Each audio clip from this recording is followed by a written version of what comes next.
education plan goals. In 2026-27, our team will develop tailored and contextualized learning experiences. We will also schedule explicit instruction in life skills during the school day through initiatives like Life Labs, and leverage our breakfast program called Star Kitchen to help students build foundational skills required to succeed in hospitality classes. Plan 4. Our philosophy focuses on planning proactively through intentional anticipated design, rather than retrofitting lessons during delivery.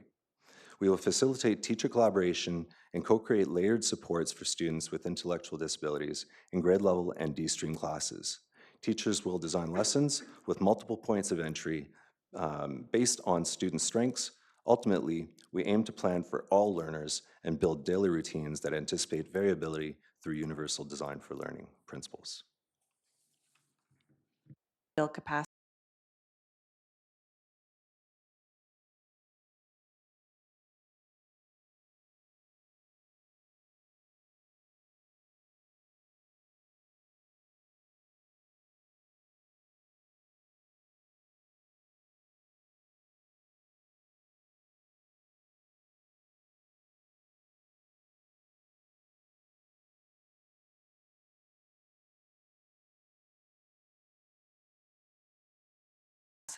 In their subject areas, and we are planning to share these ideas as real classroom examples in the new year at staff meeting and PD days. By understanding the importance of planning from the start, we acknowledge that to be truly inclusive, students should complete their course selection at the start of February in My Blueprint. We felt strongly that all students and families, especially students with modified IEP goals, should make course preferences early in the year as the rest of our student body does. This change in systemic practice was a shift that could be interpreted as small, but demonstrates our intentional practice of understanding that all students should have voice and choice. For a placement, we recognize that some of our technology courses could be more accessible, as well as an increasing autonomy of students in those courses. Our students with the most complex needs and need EA support could spend more time in hard tech courses if they had access to adaptable equipment. Our resource teacher worked with our technology consultant to purchase equipment that would increase placement and full integration in the technology classroom. We will continue to seek adaptive technology to ensure our students have access to all spaces and places in our schools. And our final P that I'll speak to you tonight about is proximity and placement with peers. Our intermediate resource teaching team, our resource teacher and math teacher collaborated on visually random groupings following the Peter Lilladale math strategies. Our intention was to have our math subject teacher and resource teacher collaborate on a diagnostic tool, create an intervention plan, and meet with this class group twice per week. The resource teacher and classroom teacher alternated. Thank you. Thank you very much. That's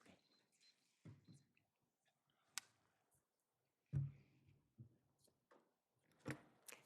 And we'd be happy to answer any questions you may have. Thank you very much. Trustee Moore. Thank you very much. Through you, Mr. Chair. Ms. Mullenbrook, when you mentioned about using My Blueprint for the students with the modified, to pick their electives, that's making the students actually part of the class when you choose which electives you're going to do rather than just an add-on. So then they really are a member of that class? It seems very small, but before they were just sort of a wheel in and wheel out. They weren't part of the group. Yes, that's what we did intentionally. We felt that instead of the classroom teacher has everyone from the start was meaningful and sends a message that we are an inclusive space. So yes, that's why we chose that.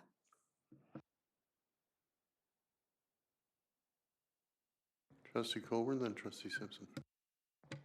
Good, thanks for the presentation. It's a lot of material to sort of process in a short period of time. I know that beeper went off, so I thought we might extend it a little bit. But so I guess what I'm looking for is, I think all of it makes a lot of sense, but I'm looking for how are we going to understand that it's working, or how we're going to measure, I guess, really the success of this. I don't know if success is the right word, but how are we going to measure it maybe?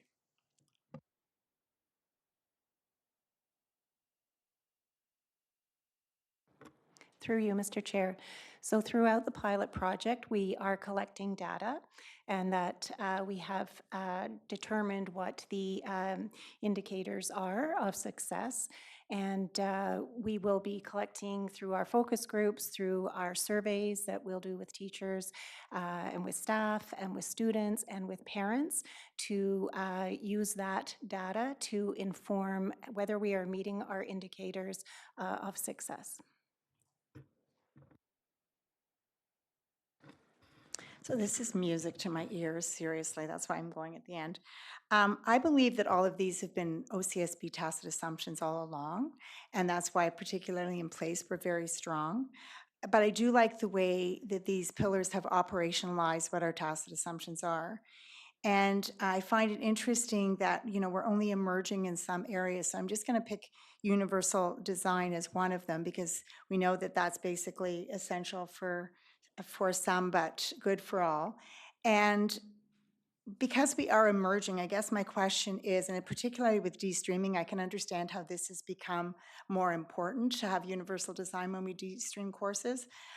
But how are we going to, what are the things, and do your schools know how they move from emerging to growth, or how they emerge, similar to what Trustee Coburn is saying, from growth to strong? Because I think we do have to celebrate when we get to strong, but we also have to know how we want to be strong in all areas, but how we're going to get there. And I'm really hoping, and I know this is only a 2-year program, I'm really hoping that we can figure out a way that we can continue the momentum with this, because I think it's such important work. So I guess my question is, are we going to let staff know when they've moved from emerging to growth or to strong? Through you, Mr. Chair, that is the beauty of the coaching sessions that we have with Dr. Shelley Moore and Emily Mostoya Luna. There were several throughout this year where there was feedback, and if I could just bring you back to the emerging, that was based on the observations that came from Dr. Moore. So it was really powerful to have that because she went around and saw the progress that we made. They were actually here today. So I'm sure that we will get some feedback, but that coaching and that ongoing coaching, which will continue next year, will give us that feedback to know that we are improving, and it will also give us the strategies to put the things in place. And a supplemental, I do hope you encourage your trustees and your superintendent the importance of continuing in some way this really important work. Is there any other questions or comments? Trustee Phelan? Thank you, Mr. Chair. Maybe more quick. Well, first of all, thank you for the presentation. It's amazing. A lot to unpack for sure, as our fellow trustee had mentioned as well. Just looking to understand maybe just buy-in when it comes to staff buy-in in general.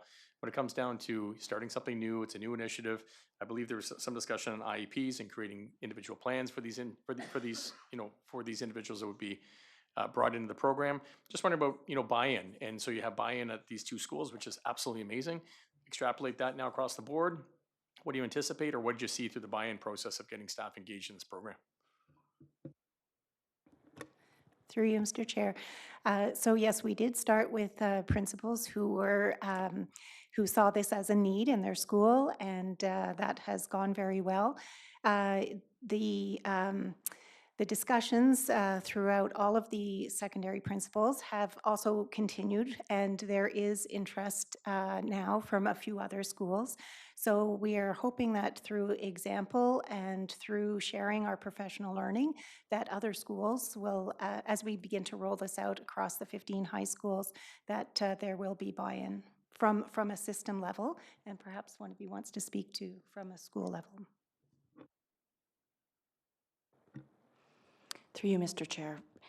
At St. Peter, one of our high school resource team, they really wanted to make sure that they would start to get the buy-in from current staff. So when they met with our department heads and they invited staff that they knew were doing good work, they really celebrated them. They did an AI presentation, they made them awards, and they really celebrated the good work that they were doing, hoping that moving forward, they would be able to help lead us with the staff next year in staff PD days. And it's always wonderful when a classroom teacher can get up and talk about a classroom strategy that's effective and that works for them. So that is our next step at St. Peter.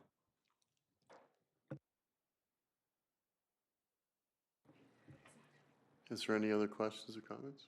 Trustee Moore? Thank you. The talk to IEP, just, I do like IEPs. And these are students who are on modified, and they're such modified that they're not actually up to K course level we're talking about. They're still working on early literacy in many cases and those types of things. So their modifications are not going to be anywhere at the high school grade level. But these courses, are they going to be on their IEPs as courses, and then they'll have the teacher's comments, like how they behaved as students in the classroom, how they were able to work with other students, maybe comments like that, so that it's not, a parent is seeing a different teacher, not just a resource teacher, and they're seeing how their child is interacting with the real world, not just with the other students in their classroom.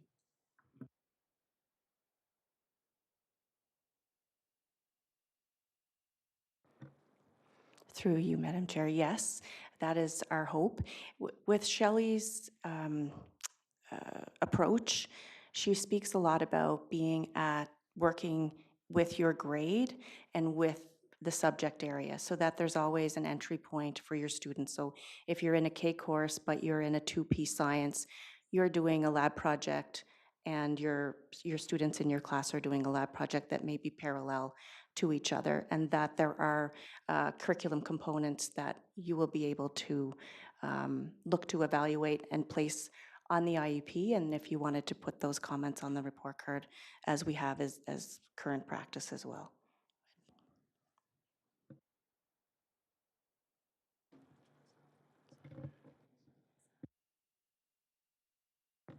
Jump in.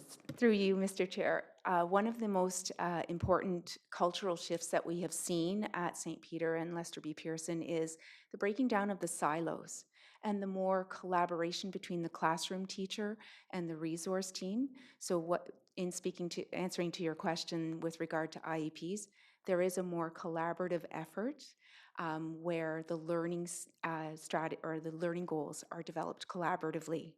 And it will be reflected in the report card, hopefully. That's our next year's hope.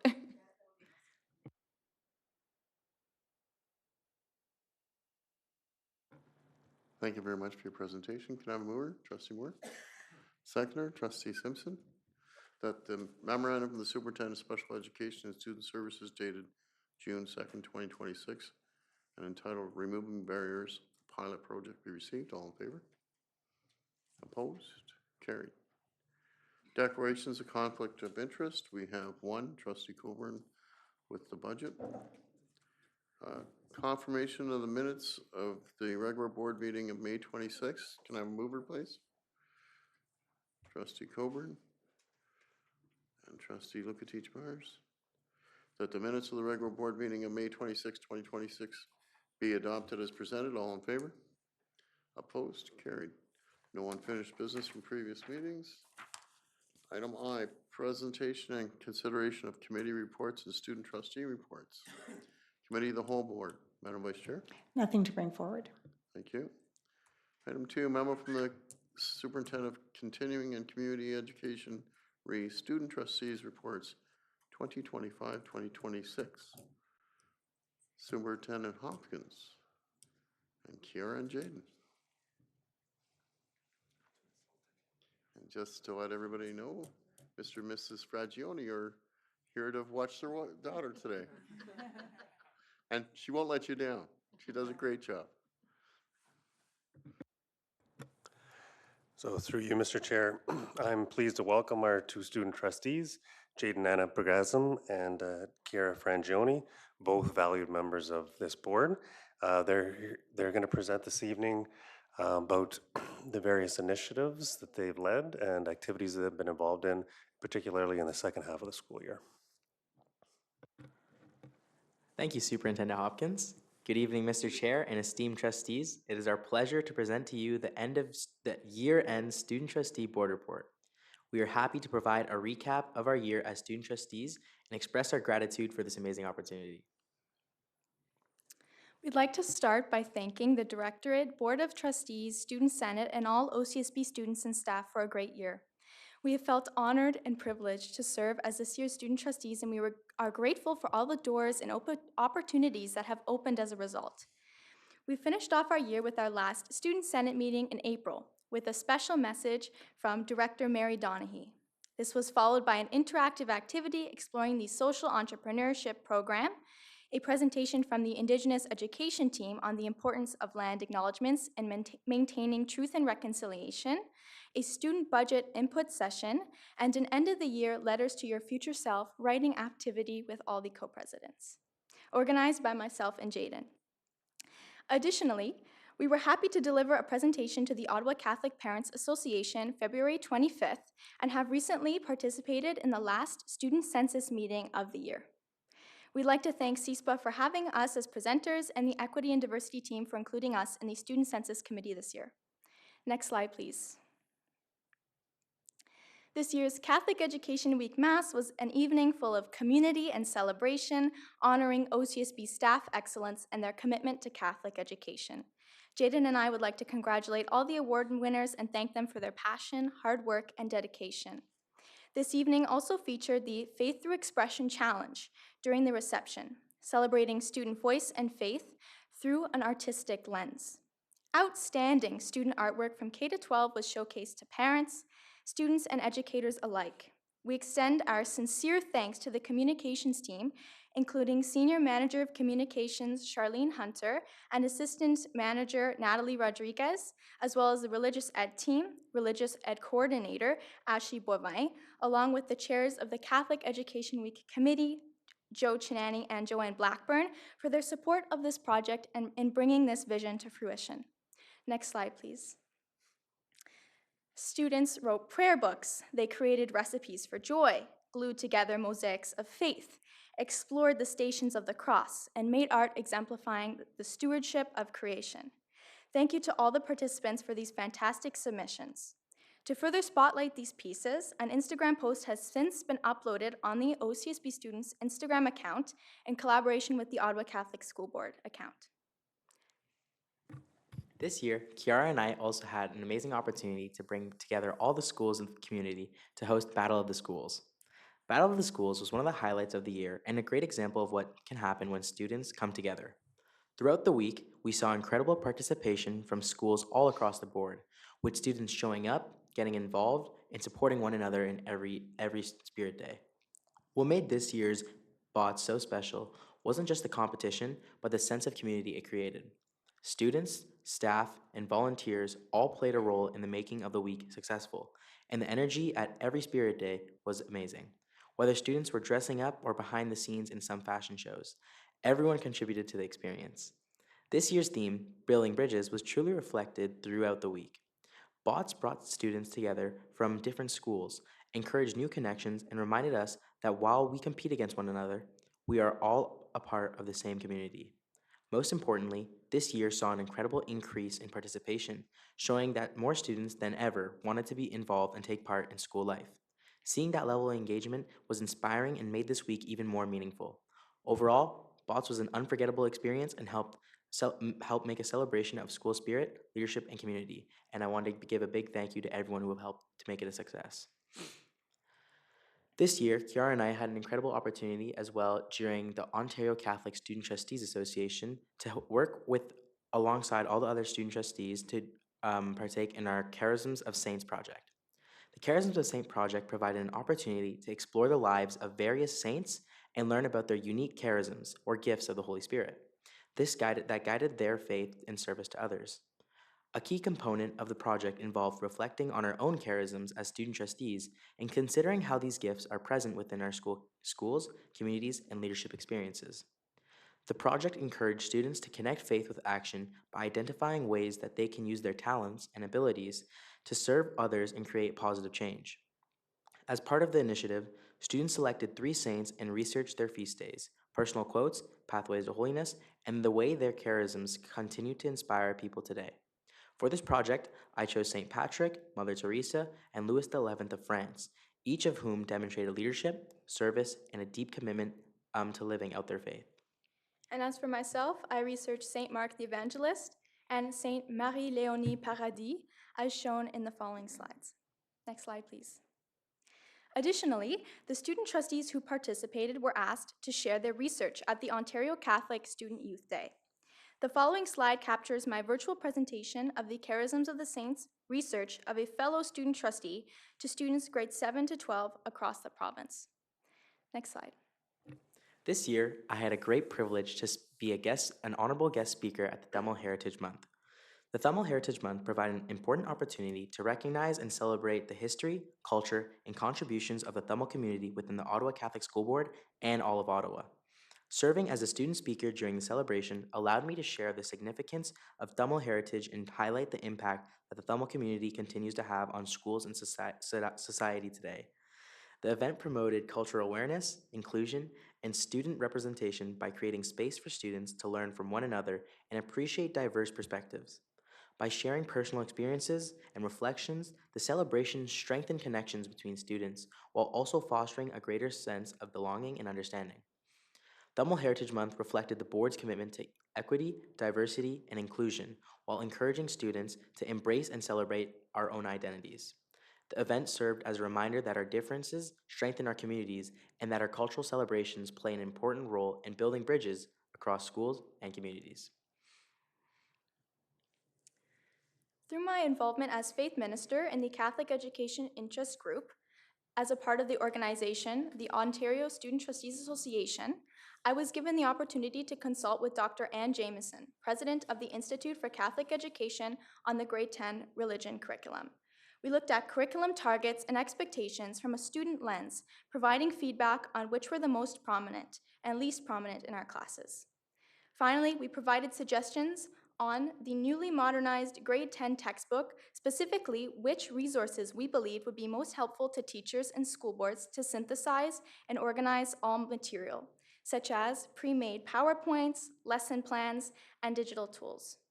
This was a meaningful experience to build upon and enhance the work being done so that future students have the same positive classroom experiences that we've had the pleasure of receiving. Next slide, please.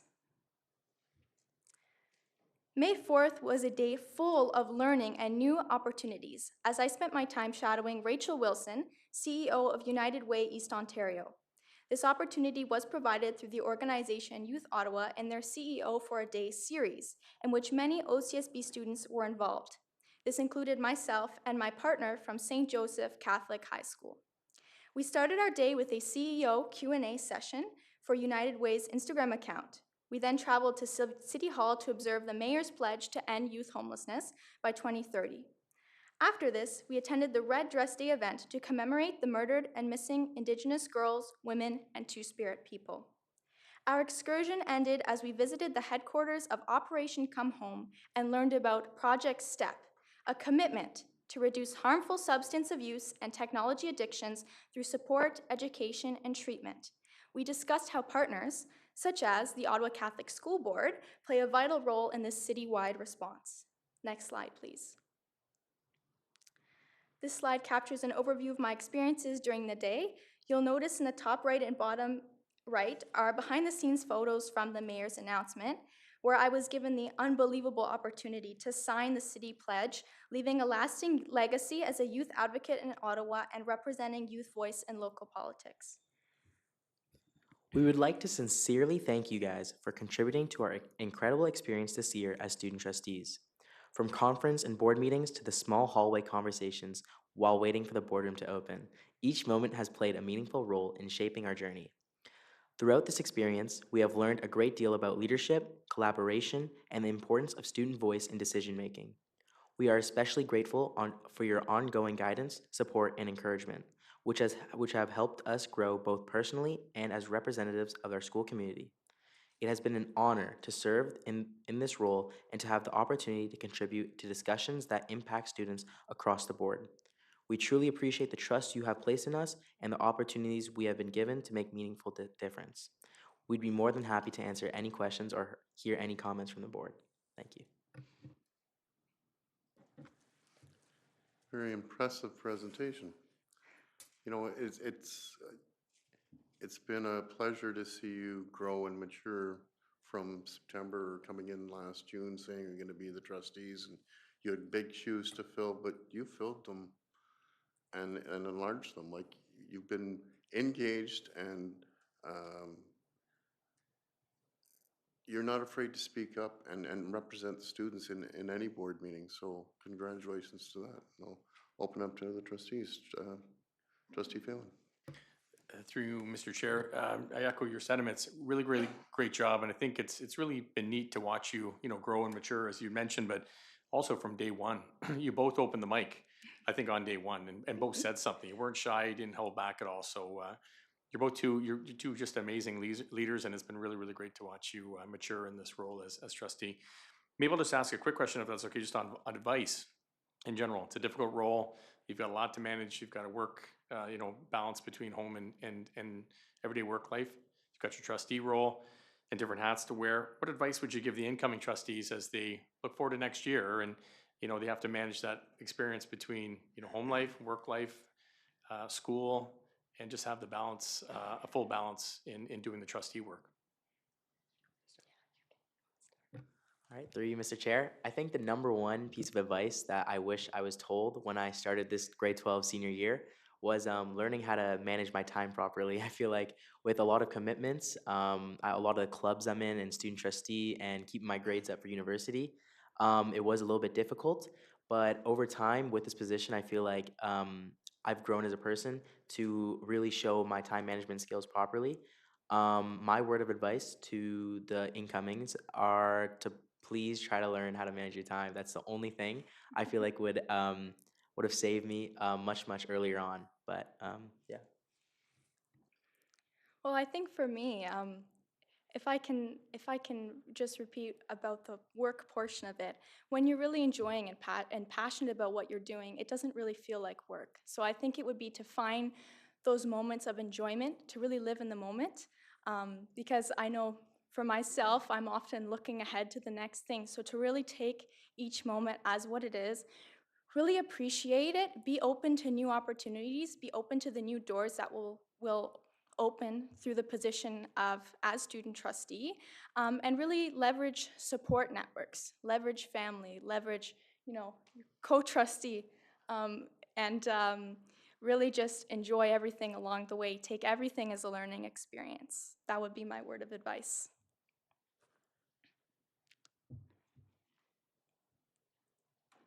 Father, you reaching for the microphone? I just want to thank you. I realize you're student trustees, but I want to thank you for your authentic Catholic leadership in the Ottawa Catholic School Board, all the things that you have led, all the initiatives that you have brought forward, the incredible questions. I leaned over to Cindy, sorry, I beg your pardon, Trustee Simpson, and I said, they asked some of the best questions all year, not to insult anyone else sitting here. But it was just, it's true. Your engagement, your competence, your confidence, and your passion and your love for Catholic education and your example in what true and authentic Catholic leadership can be. And I pray that you will continue to be strong leaders. Yes, in the world, but also in your faith and in the true Catholic leaders. Thank you. Thank you. Trustee Moore? Thank you. Jaden, you spoke about Battle of the Schools, and I wanted to dig into that a little bit because you said participation was up. And have you spoken with the incoming student trustees? Because participation and engagement in schools is how we keep kids in school. So this is one of the few ways to see that it's working. Yeah, of course. Through you, Mr. Chair. So I think a thing last year, the only problem was with Battle of the Schools was counting the spirit points. That was a big issue. So a lot of the schools seemed discouraged from seeing their overall total spirit points collected. So this year I actually did a program where I got the total number of participated students and I found the total number of students participating at the school. And with that, a little bit of like Google Sheets, I kind of made this percentage overall. And so from that, I feel like it really showed how even if your school is a little bit smaller, if your school is like really big, we all deserve the right to win. But yeah, does that kind of answer your question or? It kind of does. And you've left the Google Sheets for the new guys? Yeah, I told Okay. him how to do it, yeah. Trustee Simpson, then trustee Coburn. Well, I just want to echo what everyone says about your incredibly insightful questions. And I also hope in your letter to your future self that you included that you were both going to be outstanding advocates and leaders in your field. We really enjoyed having you as part of our team. And I just wanted to ask you if you could pick a moment, and I know you have a whole lot of them, but if you could pick a favorite moment, what might it be? There's too many to choose from. I'm trying to as well, sorry. I hope they're not bloopers. If I had to choose one moment, I'll have to say that Catholic Education Week Mass was really special for me. It was really special to give back in a way, I guess, as a student and appreciate all the excellence and passion that the educators of the Ottawa Catholic School Board have, especially being on the sitting at the board table and being able to see firsthand all the amazing work that's being done and interact and connect with board employees that I might not usually be able to connect with. It was so meaningful and special to me to really be able to appreciate all the amazing work being done. And then on top of that, to have that beautiful expression of artwork and student voice was even more meaningful to me. Having that support to be able to bring forward that project and see that vision actualized was so meaningful. And also the fact that I was able to go and see with my mom, who's also an educator, was really meaningful on a personal note. But yes, that was a really beautiful evening. So I'm really glad we were able to invited to attend this year. So thank you. I think with me, it might seem a little bit small to everyone else, but when we grabbed lunch after the conference, I feel like it felt really amazing because I felt included with you guys, and just overall, it just felt like a really nice moment. And I just kind of it just felt really nice connecting with you guys on a more personal level to me. So if I had to pick anything, I'd probably pick that because I got to know you guys a little bit more personally. So yeah, thank you. Trustee Coburn. Yeah, no questions, just a couple of comments. Yeah, so my favorite saying in life is actions speak louder than words. And so what I've seen tonight is the actions that both of you have taken over the course of this time while still trying to maintain school and that. So, Kara, you kind of enunciated in terms of you didn't see it as work. And Jaden, I think it's the same way. You clearly showed that passion. The other thing too is you were engaged at this table, which is not necessarily your favorite moment, I'm sure, as a student trustee every second Tuesday night, but you were always prepared and you always contributed, so just thank you. I want to thank you both. Thank you. Luca?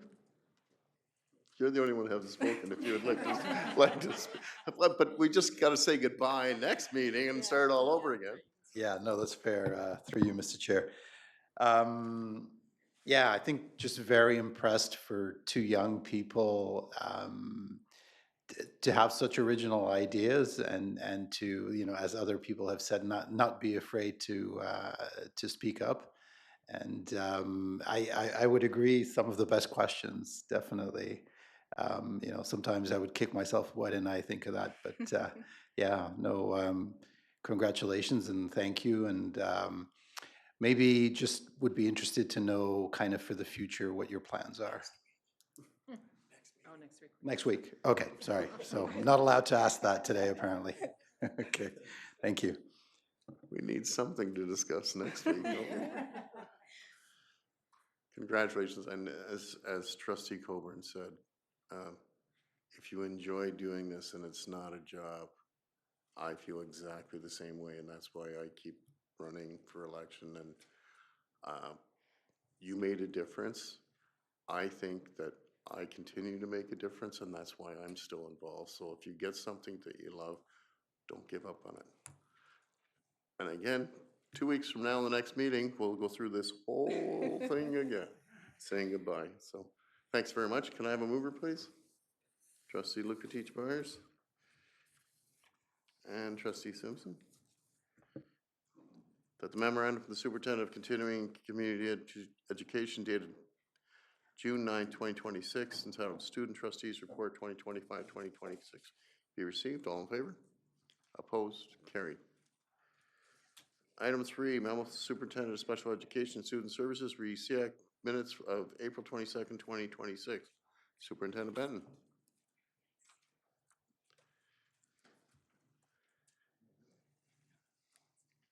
For receipt? Okay. Moved by trustee Phelan, seconded by trustee Moore, that the Superintendent of Special Education Student Services dated May 25th, 2026, entitled Special Education Advisory Committee Minutes of April 22nd, 2026 be received. All in favor? Opposed? Carried.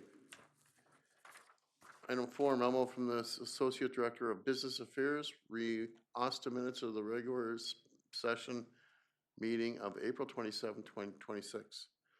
Associate Director Shimmons. Receipt?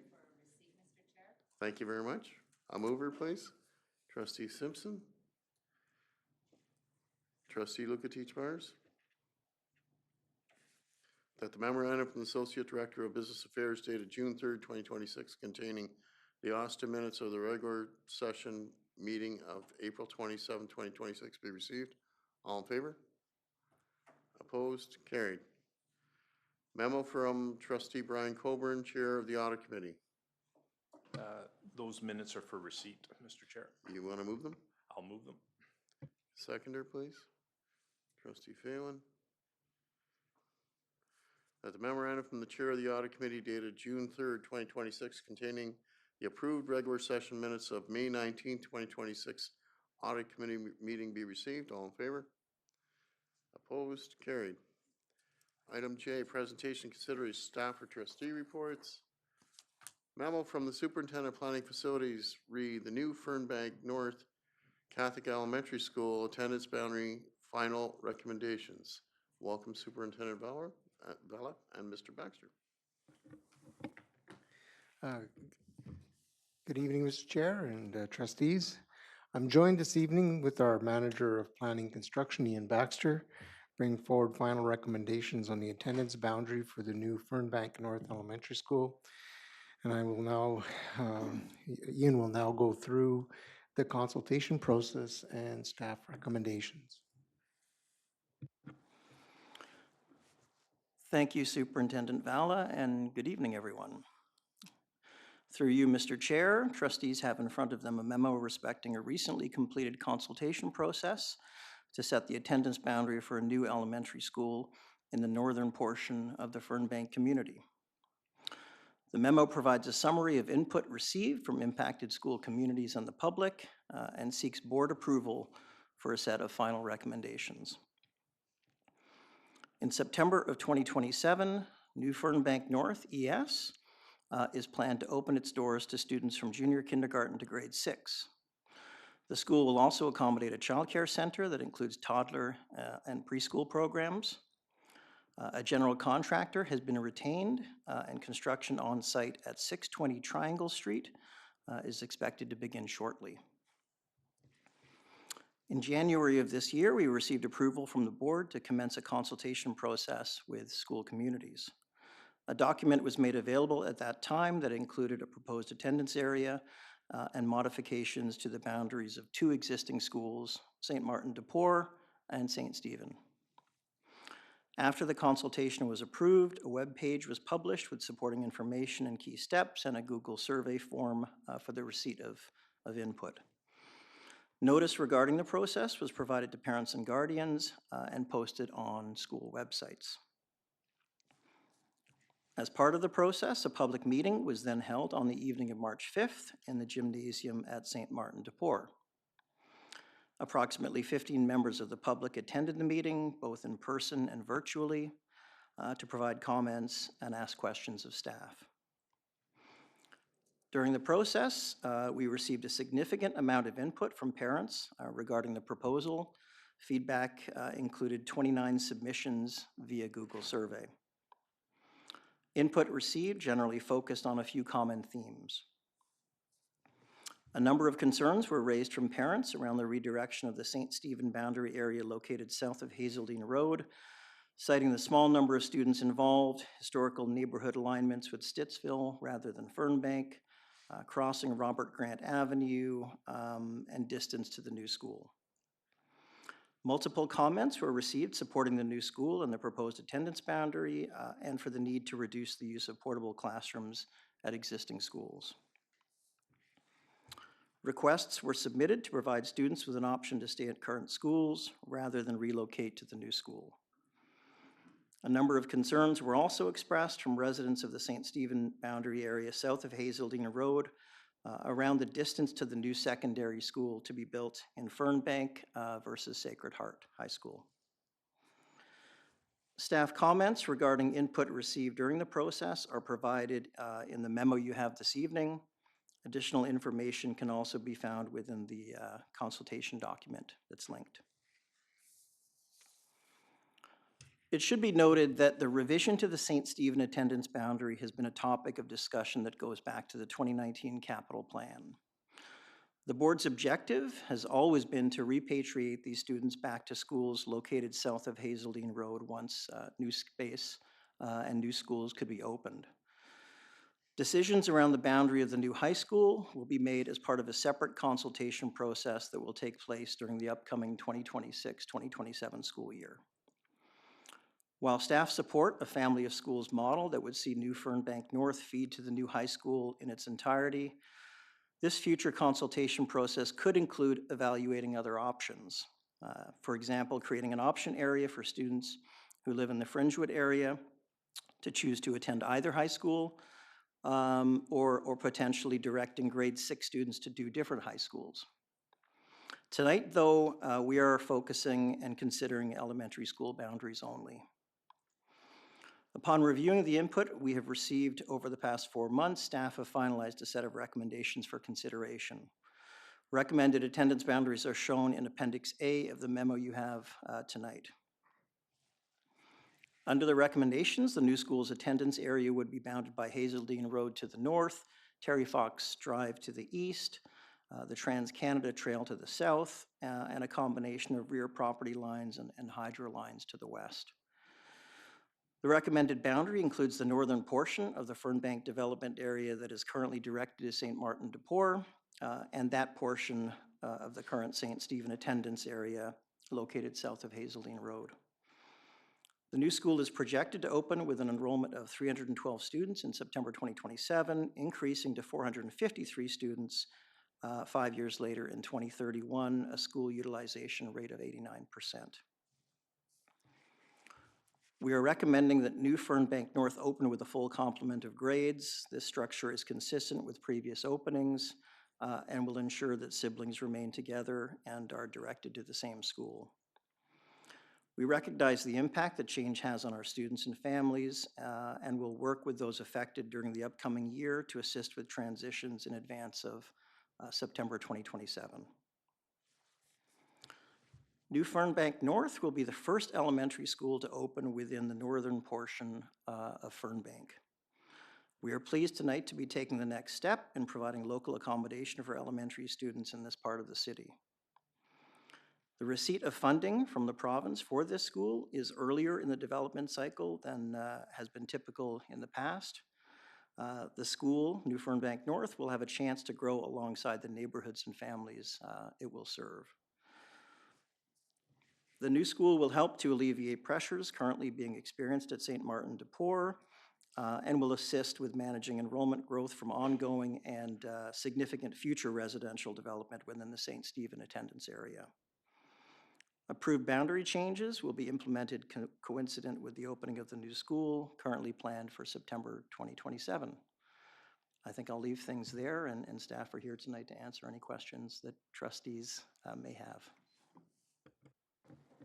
Thank you. Questions or comments? Trustee Moore. Thank you very much, and thank you very much to your department for all the hard work you've done. My question's about the Nairn Park. That's that little subdivision. If you're familiar with the area, it's behind the Farm Boy. And it's not really connected by pathways at all. And it's part of a separate city council area. So has the facilities department made any communications with the city councilors to see about pathways or subdivision plans? Or is that something you'd prefer we did as trustees?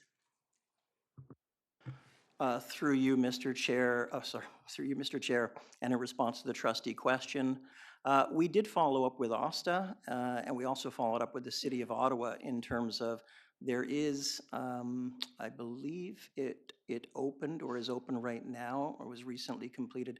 There is a bridge across, I guess coming down from Hazeldine Road. There's a subdivision not in Nairn Park, but further to the west and south of Hazeldine Road that has a connecting pedestrian bridge to the new school. And again, and actually that was, in theory, it was there to connect that subdivision, not Nairn Park, but the one that's to the west, to the new school.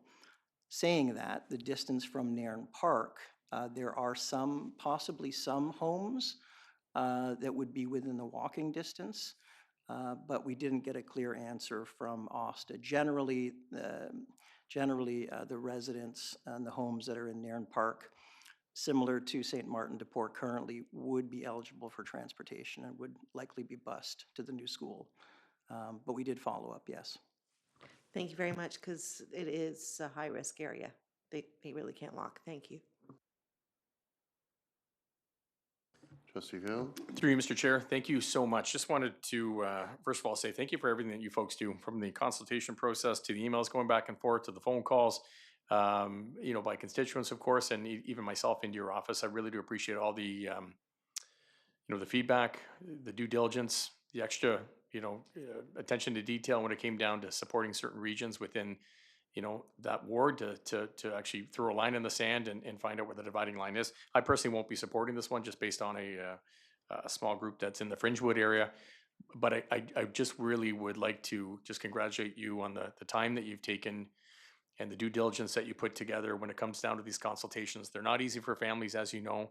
But I am extremely excited about the growth in Stittsville and extremely excited to get a new school in there. And those that will be attending will be extremely satisfied with the end product, and staff will love the location, of course, everything they've got working within a new school. So I just want to say thank you, but I won't be supporting this one, but thank you so much. Any other questions or comments? Trustee Simpson?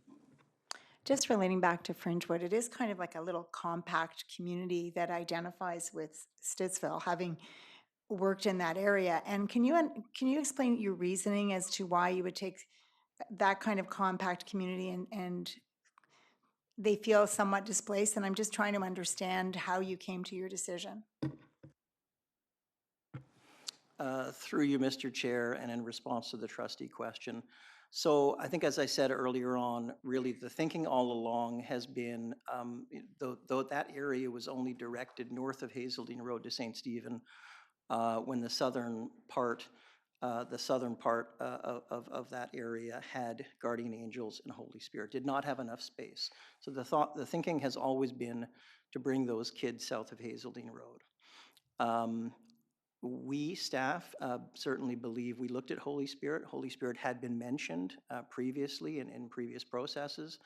But I think on balance, that area, if you look at the central or the center part of that area, it's closer to 620 Triangle Street by about a half a kilometer compared to Holy Spirit.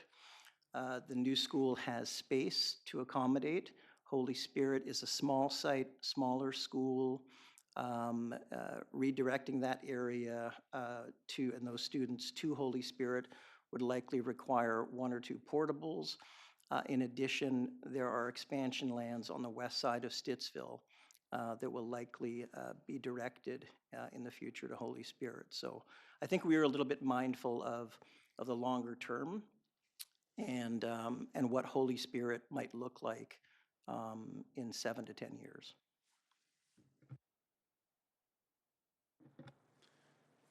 Is there any other questions or comments? Can I have a mover, please? Trustee Moore? Seconder? Trustee Coburn?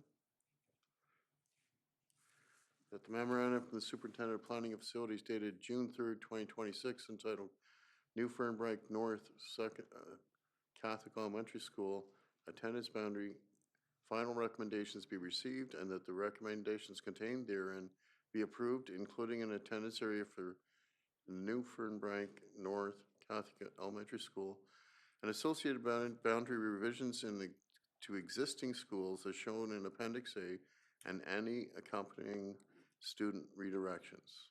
All in favor? Opposed? Carried. Thank you very much. Item 2, memo from the Superintendent of Leadership and Parent Engagement, Indigenous Education Updates. Superintendent O'Harrell and Alana, welcome.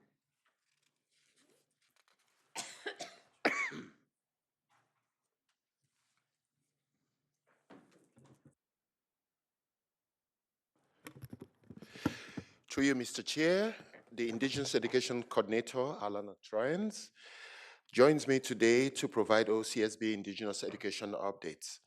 This presentation outlines the ongoing work of the Indigenous Education team in our schools. Alana will be happy to answer any questions after the presentation. Thank you, Prince. Really nice to see all of you. Because our team has grown, which I'll talk about in a moment, I have not had the privilege or benefit of speaking to all of you in a couple of years, actually. And so, because other people from the team have been able to give updates. And so it's a pleasure and an honor for me to be here this evening to be able to reconvene with all of you. So nice to see some familiar faces. I am here this evening to talk about just updates for the year, things that we've done with Indigenous education. I do apologize for my, struggling voice, so hopefully you'll all be able to hear me all right. I would love to be able to speak about all of the initiatives and all of the wonderful things that the Indigenous education team has been able to do over the last couple of years and specifically this year, but there simply is not time. So I'm just going to summarize a couple of the key pieces and projects that we were able to go through this year. And as Prince mentioned, I'm happy to answer any and all questions at the end of the presentation. So with regards to elementary education, I have provided some links in the presentation as well for any of you who were able to preview the slide deck in advance. You can take a look at some of the details if needed. We do have a link to curriculum expectations with regards to Indigenous education throughout the elementary panels and throughout all subjects. This helps teachers to be able to implement Indigenous education throughout their curricula and inside their classrooms.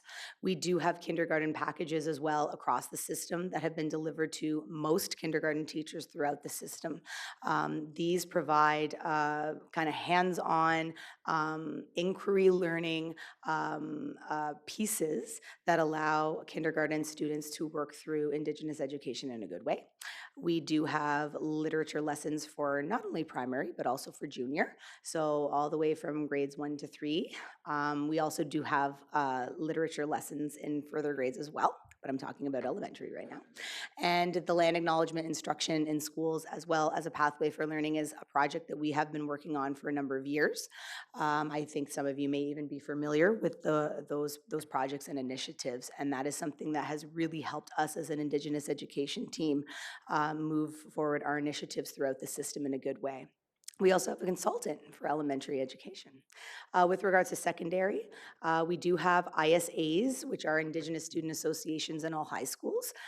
They are the groups of Indigenous students as well as allies in some schools that come together and plan different events throughout the year and also speak about different kinds of initiatives and workshops and I guess knowledge sharing that can happen in different school communities. So we're very proud and happy about the fact that all high schools do have that Indigenous Student Association group.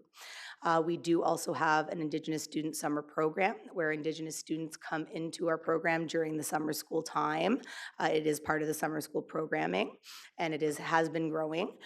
This year already we have 30 people who have registered. They're actually asking me if we need to hire another teacher, which is very exciting. So it has grown every summer and students who come in from grades 9 to 12 who are Indigenous are taught by Indigenous educators educators and do receive a credit when they complete that program. And this year, they're actually doing a 5-day overnight, or a 5-night, I guess, overnight trip to Thompson Island, which is going to be very, very exciting. We also have done canoe builds every single year. This year's we're at St. Joseph's High School as well as Holy Trinity. Our goal is to get a birch bark canoe made by a master builder, Chuck Commanda. And we want to get a canoe in every single school. So those were the 2 schools that we worked with this year. We do have gathering days that happen throughout the year. We have a number of different language resources for French. That was something that was a need, and we've been able to work on that the last couple of years. We do partner as well with Actua, and we're doing a lot of land-based learning. And as I mentioned, we're doing STEAM and blanket exercises, as well as providing other language resources. And then throughout the whole entire system, we do have a funding model called SEED, and we named it that because we called it the School Indigenous Education Deep Learning Fund. And through that funding, based on the Indigenous education budget, we are able to provide each school $5,000 to contribute towards Indigenous education initiatives. That's an amazing partnership because we have been able to provide education and we've been able to grow Indigenous ways of knowing and being throughout the system through that fund, which has been incredible. We also have collaborations with math teachers throughout the system, which is important because the teachers that I have found in my experience that have said, I don't really need, it's okay, I have nothing the matter with Indigenous education, but I don't need to do anything with it because I teach math. And so challenge accepted. So we have been doing a lot of different collaborations and partnerships with math teachers, elementary and secondary, which have been very, very successful. We also have recently signed our reciprocal land use stewardship agreement with Cattery Native Ministries. We are actually, the yurts are going, they got put up today.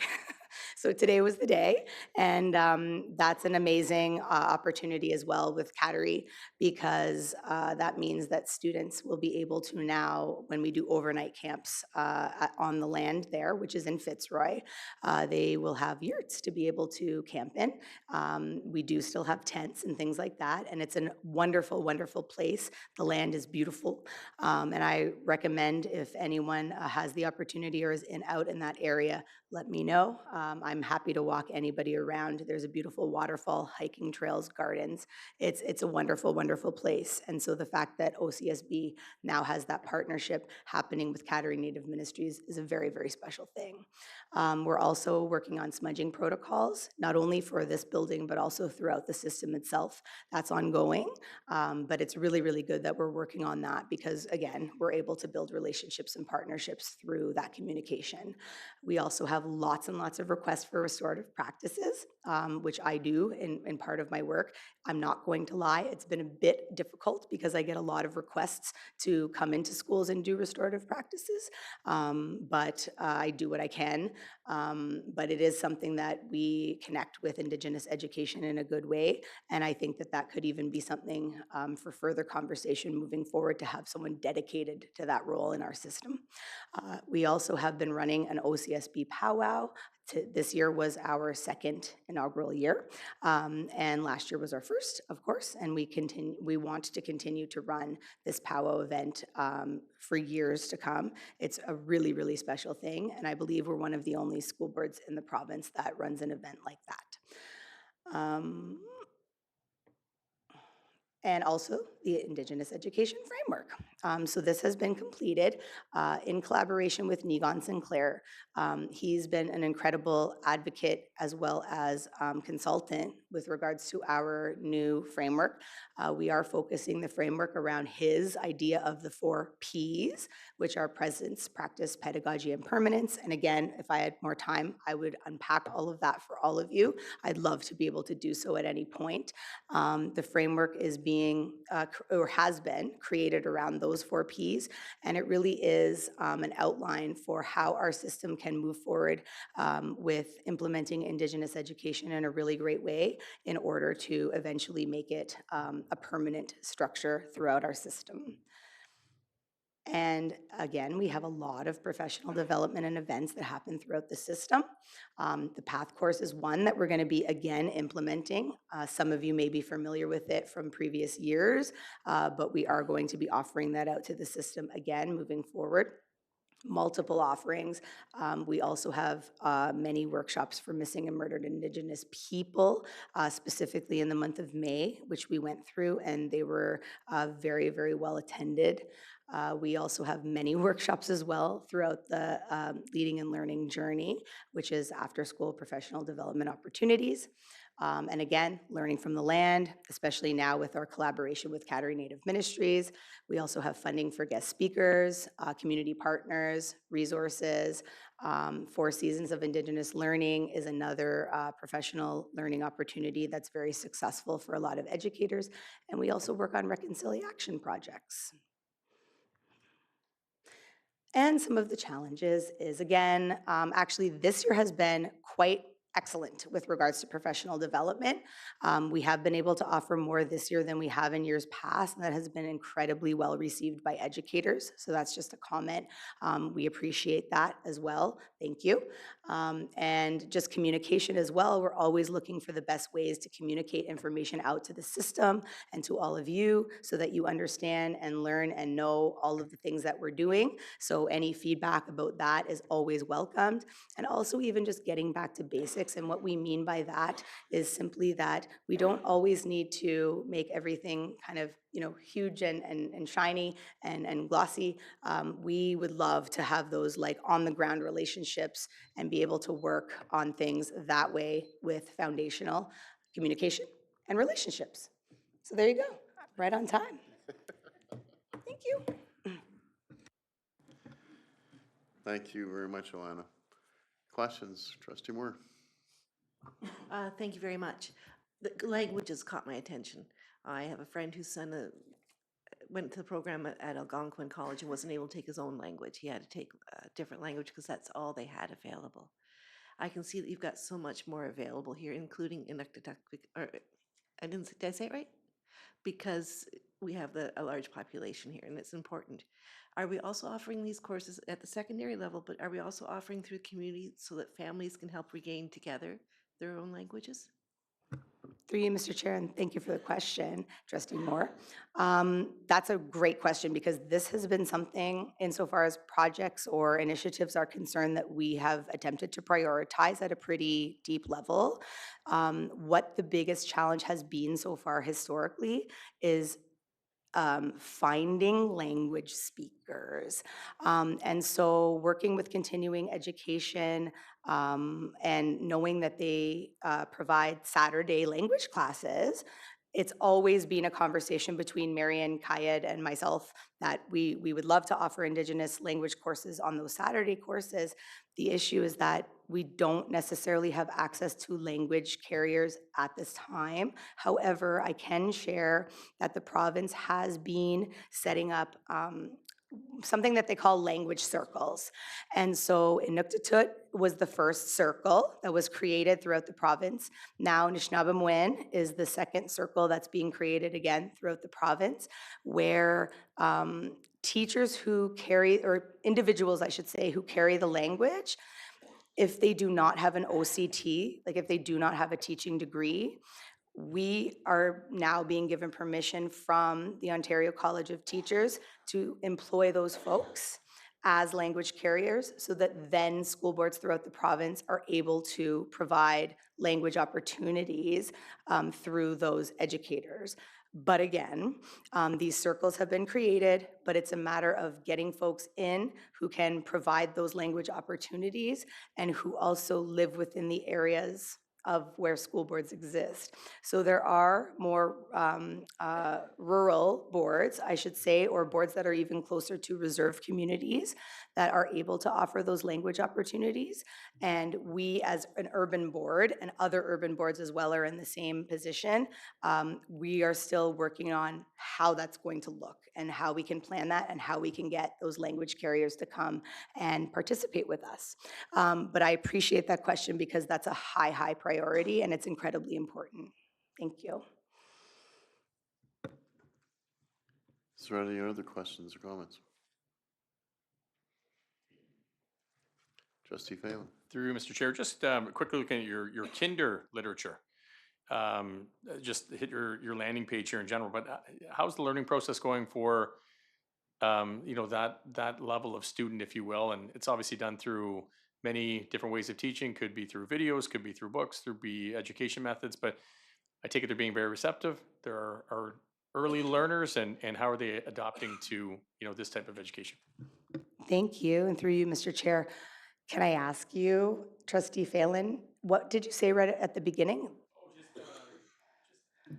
How are little learners learning this material? And so I clicked on one of your hyperlinks here, and Young there's ones? some pretty good information here captured with videos and other content that's out there. But what do you find is working best?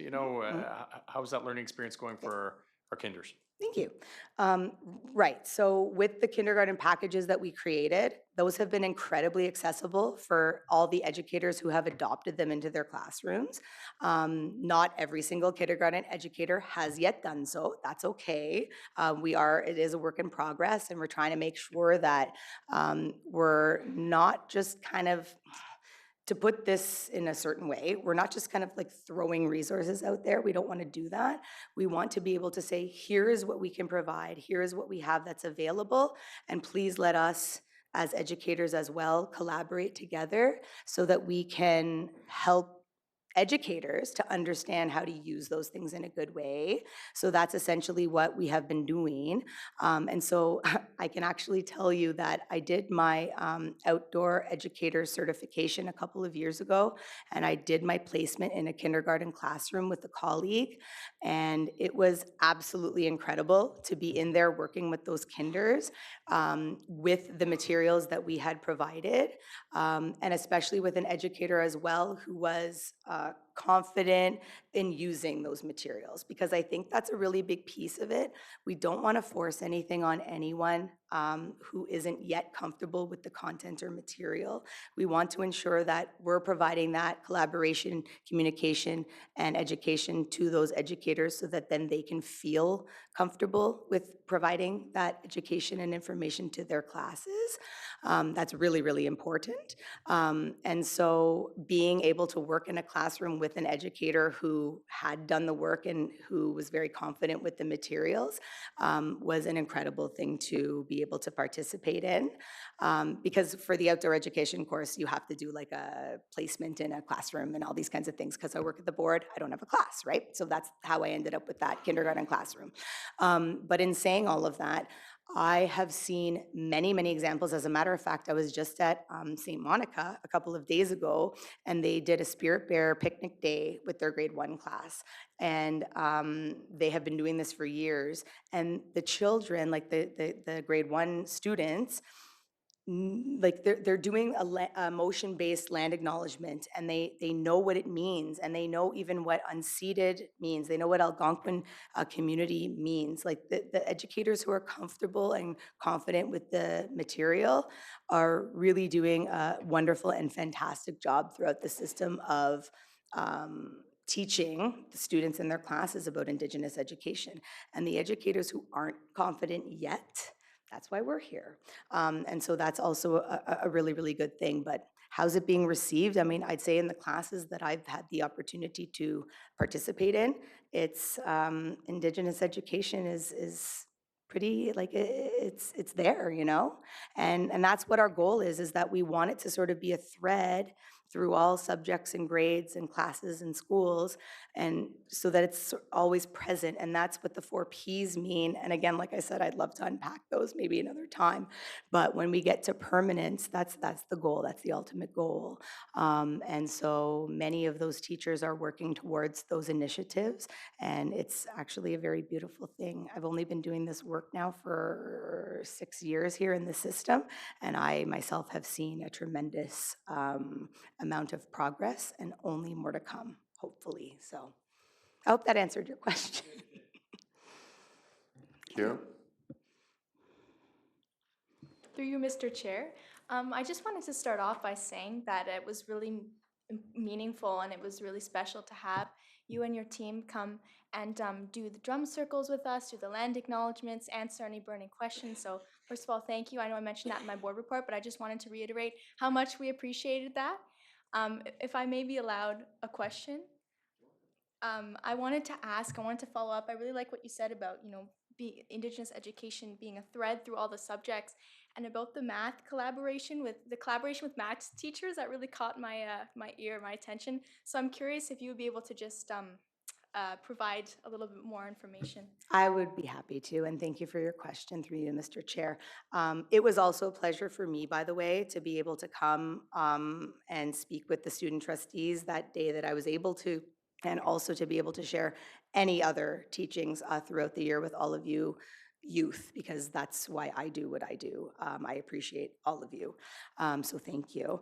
And with regards to math, so I'm guessing that you're not a social science English person like me. Okay, okay, all right. I'm just thinking like maybe you're math science, but that's all right. But so with regards to math, one of the biggest initiatives that we're attempting to share with math teachers throughout the system, and again, this is from elementary to secondary, because there's a number of different workshops and lessons that we are able to deliver. So what we do is we bring community partners in. We talk about beading specifically. That's what we've started out with, because, patterning, things like that, it can be very, very simple, and it can also be incredibly complex, right? And then a lot of different math formulas and methods can be placed within patterning and beading. And so we get Indigenous community partners to go into particular classes, and they'll speak about beading as a cultural activity, why it is important, how it came to be, because believe it or not, beading in and of itself was not always traditional to this territory. It came even after settlers arrived. And so being able to speak about that history and how beading is significant and how people get really like talented at it and things of that nature, and even showing some of the like pieces that they've created is what we get community partners to be able to do. Then we can have students create their own sort of patterning on graph paper and things of that nature. And then we actually get them to loom or bead, depending on the grade, because looming is a lot easier. And we even get pony beads, which are bigger. I don't know if you know what I mean by that, but these are small. Pony beads are bigger. So with the younger students, they can do beading with those bigger beads in like different patterning ways. And then the older students can actually make more intricate beading patterns and things like that. And then they're able to learn different math strategies through beading. And I mean, again, like you're asking me about math, so it's kind of, but no, so that has been something that's been incredibly successful, but it's through creating that relationship between Indigenous community and then patterning and beading and like math, and then what fits into the curriculum. And we kind of make it work that way. So I hope that makes sense. Perfect sense. Thank you. Thank you very much, Ilana.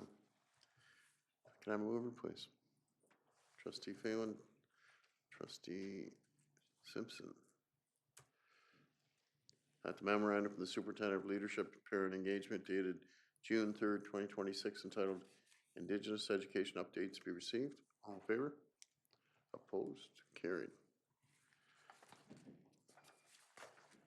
Item 3, memo from the Superintendent of Learning Technologies to be International Excursions 2026-2027. Superintendent Edwards, welcome. Thank you. Through you, Mr. Chair. Good evening. It's my pleasure to bring to the Board of Trustees an overview of the international excursions for the upcoming year. These opportunities are carefully curated to align with our curriculum, offering students immersive learning experiences across a wide range of disciplines. For example, the Galapagos Islands in Costa Rica, environmental science and biology. Iceland, science, ecosystems, earth and space. France, Belgium, Spain, Portugal, history and art. Europe's Mediterranean coast, French language and art. London and Paris, English and cultural awareness. And London and Amsterdam, arts and culture. I would like to recognize the hard work of educators who are responsible for creating these experiences, which highlight history, geography, culture, and our Catholic social teachings. We continue to maintain rigorous protocols to ensure student safety, including ongoing monitoring of travel advisories and mandatory full cancellation medical coverage for all trips in accordance with our board policies. We also continue to offer bursaries to support students who are partially funding or self-funding their excursions. I'm pleased to deliver this update, and I'm happy to answer any questions. Thank you very much. Jaden? Hi, thank you. Through you, Mr. Chair. I think it's wonderful that students have the opportunity to go out of country for these trips. Just a small question. On the document here, it says for the for the France and Belgium trip, the date of trip is April, and it is, I'm not sure if that's like, I'm not sure if that's like a meant to be, but there's also like the March 13th to 11th for Europe's Mediterranean coast trip. I'm not sure if that's the only thing I noticed, but yeah, thank you. Through you, Mr. Chair, I do notice there's a typo on the document. Is that the one you're referring to? The, It just says April, so I was just wondering if there's like specific dates for that trip. Yeah, the second one. oh, okay. Second bottom, yeah. Yes, there are dates. Through you, Mr. Chair. I don't know what they are right now, but I have it on a better Okay. spreadsheet I was that I wondering, could tell yeah. you later if you're interested. No, I was wondering. Thank you. All right, thank you. They're going for the whole month? They're gone for the All of whole April. month. No, there's a rule. They can only miss 5 days.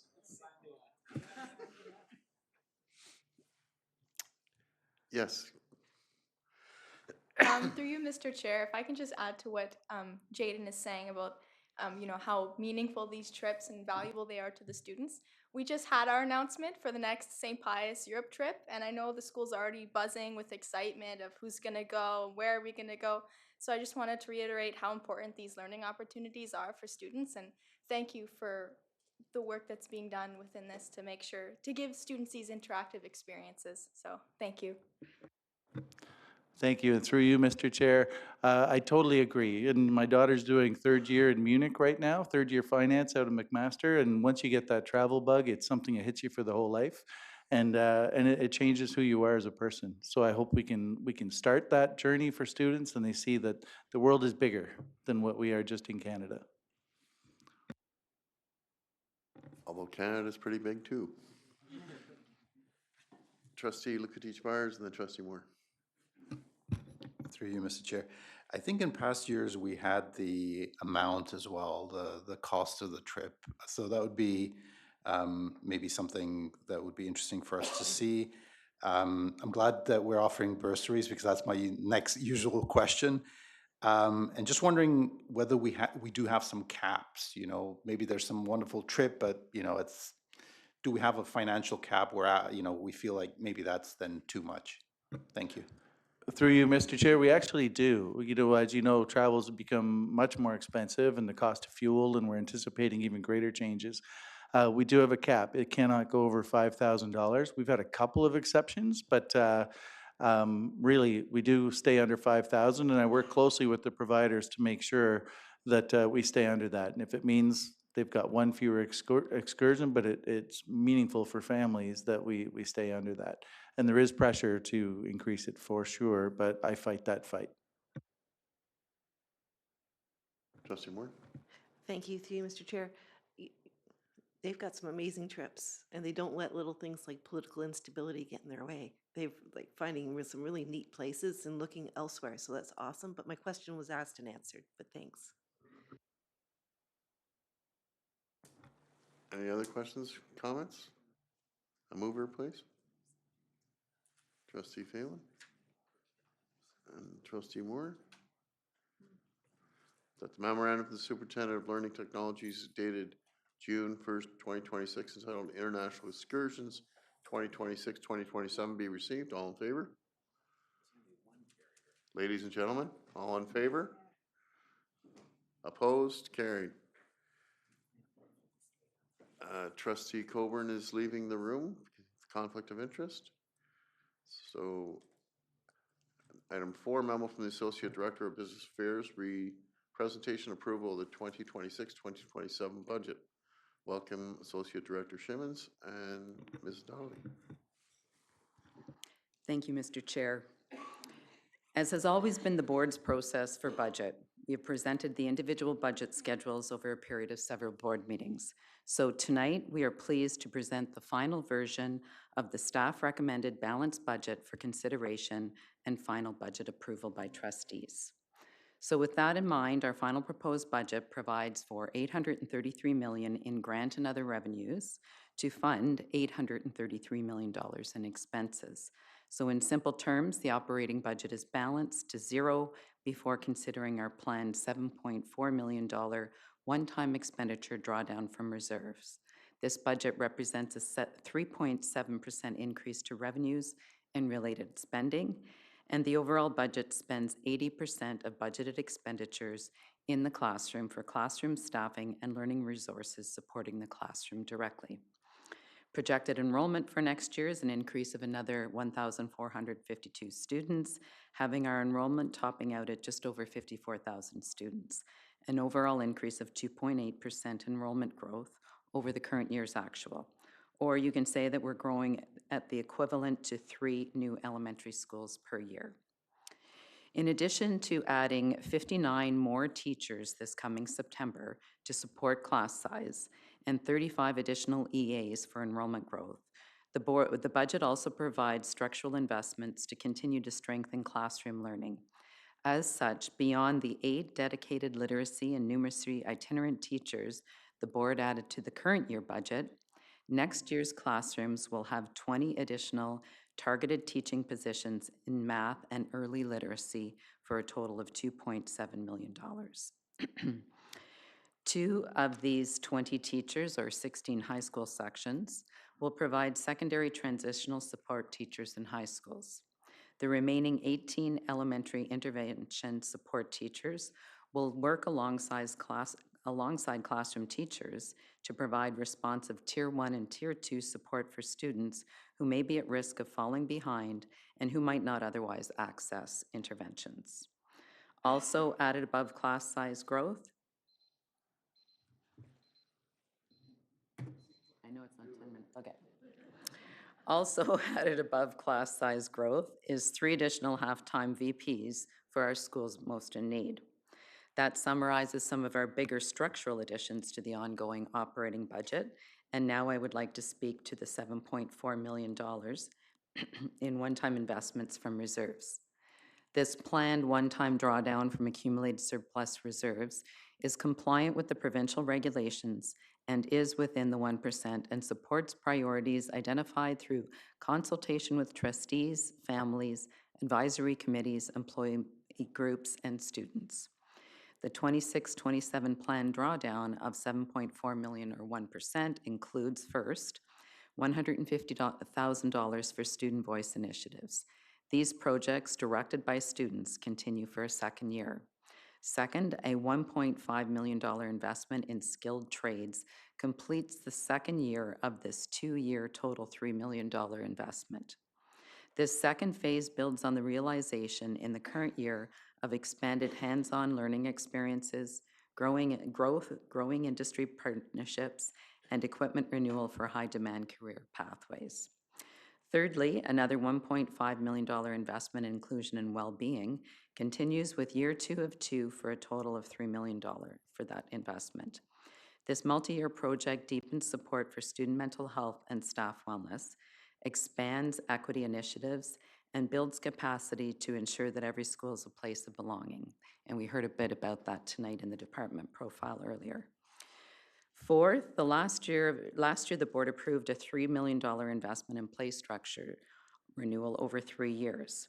The budget includes $1 million for year 2 replacement of aging and non-accessible play structures for safer, more inclusive outdoor spaces that is expected to replace approximately 10 per year.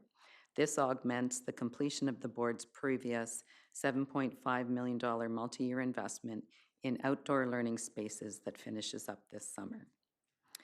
As heard on May 26th, when we presented Core Ed grants, overall, there were not many significant changes to the Core Ed funding for the next school year. For the most part, other than funding increases tied to enrollment, the Core Ed grants provide 2% for utilities, $1.6 million for ministry-directed consistent classroom curriculum supports, $1 million for the $750 teacher-directed classroom supplies. The grants do not include a provision for salary increases, given that we're entering into the bargaining period, and they also do not include announcement for the REPs, one-time grants, trying to remember the name of them, educational programs, other than several that have been rolled into the permanent core education funding. And those rolled in are related to math and reading intervention. So this is good news because we have permanency for those. Also good news is an increase in funding for portables, now coming in at $4 million, which is an increase of $2.4 million over the prior year. Notable, however, is the loss of $2.6 million in language grants due to ESL as a direct result of lower immigration numbers. Now, I would like to turn it over to Ms. Donnelly to review the capital schedule included in your memo tonight.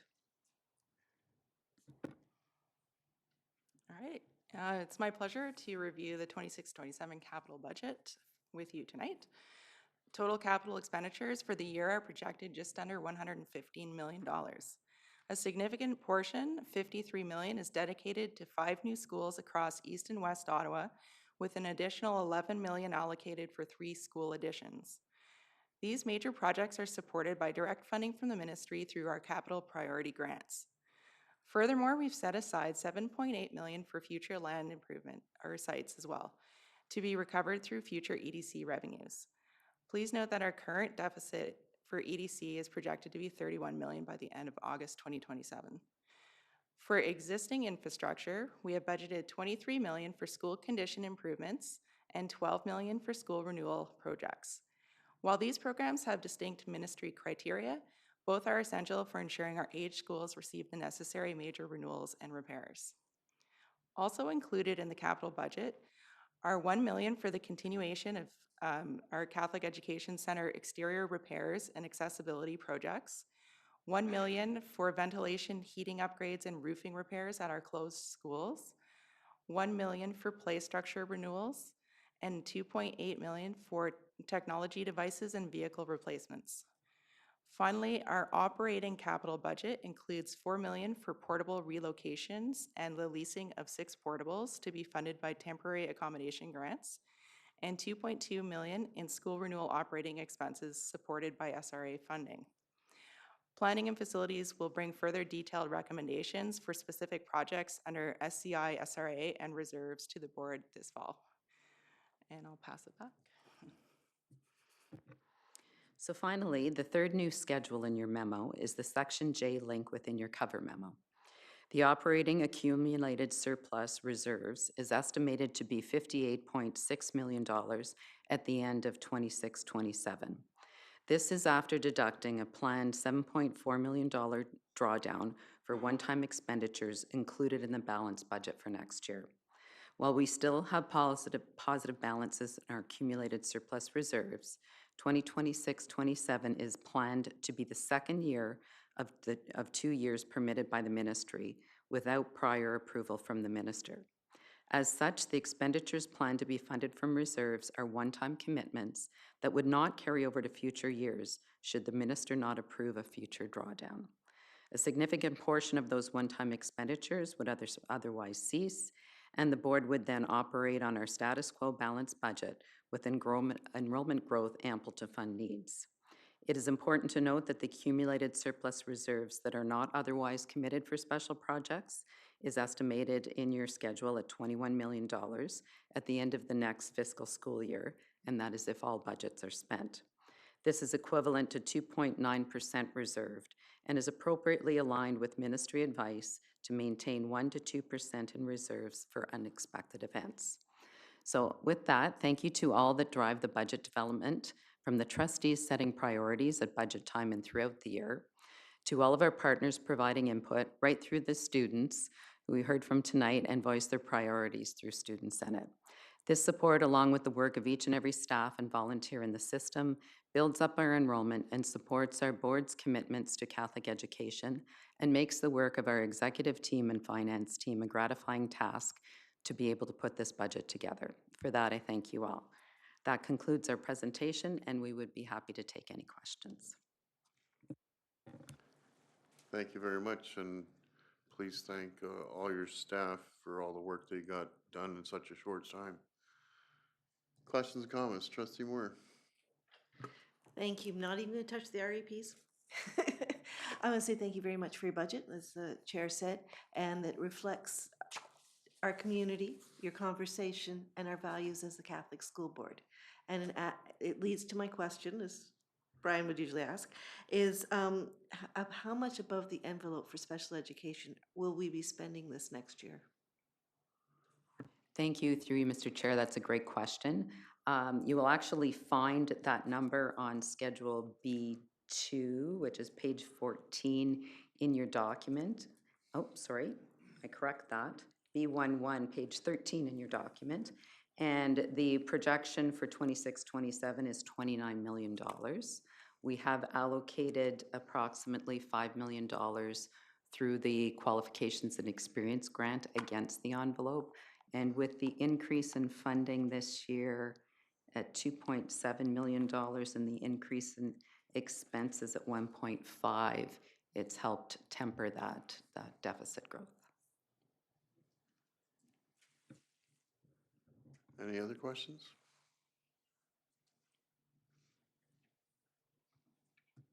Seeing none, congratulations. Sorry, I'll wait 30 seconds. Can I move her, please? Trustee Warren. Sorry. And seconded by Trustee Lukatich-Myers.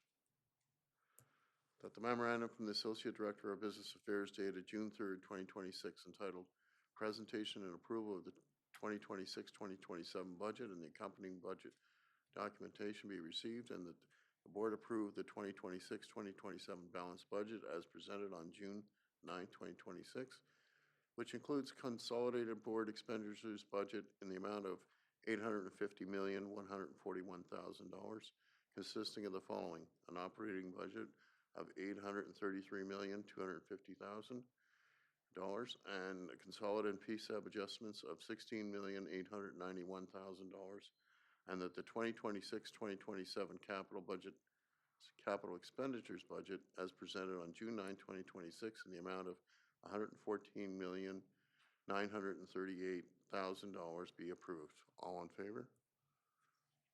Opposed? Carried. I assume, Trustee Warren, you're agreeing with that? Yes, I am. Congratulations, ladies. Thank you very much for all your work.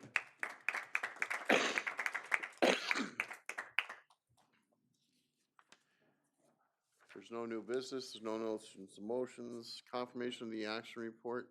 Can I have a mover, please? Trustee Phelan? Yes. Seconded by Trustee Moore. That the action report of May 26th, 2026 be approved as presented. All in favor? Opposed? Carried. Administrative announcements, Madam Director. Sorry, Madam Chief Executive Officer. Thank you, Mr. Chair. No announcements, just some birthdays. We have no trustee birthdays before our next board meeting, but we do have 2 superintendents' birthdays coming up. So an early happy birthday to Debbie Keeley on June 19th and to Sean Power on June 24th. Thank you, Mr. Chair.